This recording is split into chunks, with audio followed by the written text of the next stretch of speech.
Hey guys, today we're going to talk about this Romoss power bank. This is a really inexpensive power bank. You're talking like $20 to $25 depending on what kind of sales and coupons you have going on. You know it, guys. There's going to be links down there in the description where you can get it, plus links for my deal tracker that keeps track of coupons, flash sales, things like that. So make sure to check the description for those, and don't forget, guys, those affiliate links help keep this channel afloat, especially with what YouTube is doing to all of us lately. So, you know, if you are going to do that shopping, you don't have to support me. Maybe you think I'm a big jerk face. That's okay. Support some YouTuber. If you're going to be doing your shopping, use some of these affiliate links, please. Help keep us all afloat. So, on topic here. This is a Romoss power bank, and it is 20,000 milliamp hours. So, that is a rather large power bank, obviously. And what this has is one input port, two output ports, one that is a 2 amp, one that is a 1 amp for a 3 amp total. Now, in my testing, I did find that I was able to get 2 amps out of my phone, which is the one you're, viewing from right now. So I can't really show you without using a different camera. I was able to get 2 amps out of that. My phone is able to quick charge at 3 amps, so the 2 amps is really kind of nothing for it. Now my old phone here, this Droid Turbo, I can only get 1 amp out of, but I think it's more of a software issue. I think they dumped quick charging out of it. But I've run all kinds of different devices, my wife's phone, battery chargers, all different kinds of stuff with mixed results. The big thing about these power banks is they're only as good as your cables. Number one, you really do need high quality cables to get full life out of these, and plus connectors. Like phones like this with this, it's like 5 years old now. The connectors have kind of gotten weak. It doesn't charge like it used to, but with good new, products with good connectors, good cables, this thing really does put out pretty close to 3 amps. I think I topped it out at like 2.75 amps. Digital little thing here tells you what percent of the battery you have left. Also tells you what you have going on as far as power, and it says here you're using the 5 volt 2 amp channel.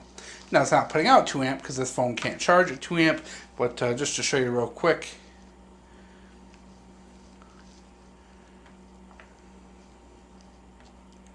I do have ampere on here. We'll show you real quick. Now ampere is a terrible way to measure the current coming into your phone because it's really taking like a balance of what's coming in versus what it's using. But as you can see, you're going to get numbers right around an amp for this. It'll kind of go up and down depending on what the phone's doing, what it's processing, how much it's using. But typically you're going to see when it's resting like that, it's going to use around an amp. Then of course, now that it's booted up, it's less because it's using more, it's using the screen and all that jazz. So did want to point that out. Get that out of the way. Alright, so this bad boy is big, it's heavy, it's a brick, but it's nice, kind of compact, fits easily in my wife's purse. She brings this to work a lot. She finds it to be very handy because, she is a nurse, she works long hours, sometimes gets stuck double shifts and things like that, so it is a very handy thing for her because if she does wear her phone down, she can just have this going inside her purse, and being there's 2 of these, she often has friends that jump in as well. So very handy. She uses it more than I do. I also use this, say if we go out with the kids in the backyard, maybe we're playing with the quadcopters or the RC cars or something like that. These are a great way to keep batteries charging without having to go back into the house. Let's talk capacity. 20,000 milliamp hours. How do they get that? Is it for real? Well, they're never for real, number one. No matter what brand you buy, it's always a fake number. Well, not really fake. How this works is battery banks are essentially 18650 batteries lined up and a boost converter. And we talked about boost converters in our video about electronics for preppers. What they do is, because these batteries are essentially 4 volts and USB is 5 volts, it boosts that 3.7 volts up to 5 volts. So there is some efficiency loss there. So no matter how many batteries you have in here, there's always going to be like some efficiency loss. Most of these nowadays are between 85 and 90, like 3% efficient. So in reality, your actual capacity is going to be somewhere in the neighborhood of probably about 16 to 17,000 milliamp hours. Now, what does that mean to you? Now, my phone, which is the Motorola Z-Force, that you're talking, like 5, 6 full charges end to end. For smaller phones, older phones, you're talking maybe 7, maybe even 8 full charges. Definitely enough to charge, full-size iPads, things like that. In fact, this, has enough juice to charge pretty much anything a good handful of times. Most cell phones are 2,000 to 3,000 milliamp hours. Most kind of tablets and all that tend to run 3,000 to 5,000, so definitely enough to charge things multiple times. And you do have that high amperage. So for example, a 2 amp charger, you can charge your phone in about an hour and 15 and 20 minutes with this. So that 2 amp charging goes pretty quick. But think of it this way, say you are doing 1 amp charging, running your phone off this would give you approximately 16, 17 hours of emergency phone use if you really needed it. So this is a pretty big, heavy duty item that will give you a lot of power. Now, what this is, guys, and what these are, like I said before, is 18650 batteries hooked up in parallel and a boost converter. Now, you're going to say, why not just buy an Anchor? The Anchors are more expensive, but they're worth it. Now, here's my issue is, are they really worth it? Now, I've looked at teardowns for this exact model, and I've looked at teardowns for Anchor.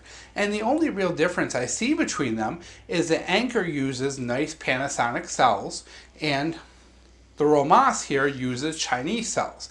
Now, I have tons of 18650 here. I have really nice Panasonics. I have cheap Chinese ones that I got for super cheap.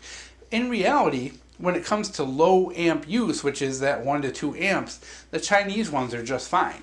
Now, any 18650 battery is a perishable item. It's going to lose its ability to hold charge and all that over time. So, in fact, you can lose, their shelf life on them is really only like 3-4 years long anyway.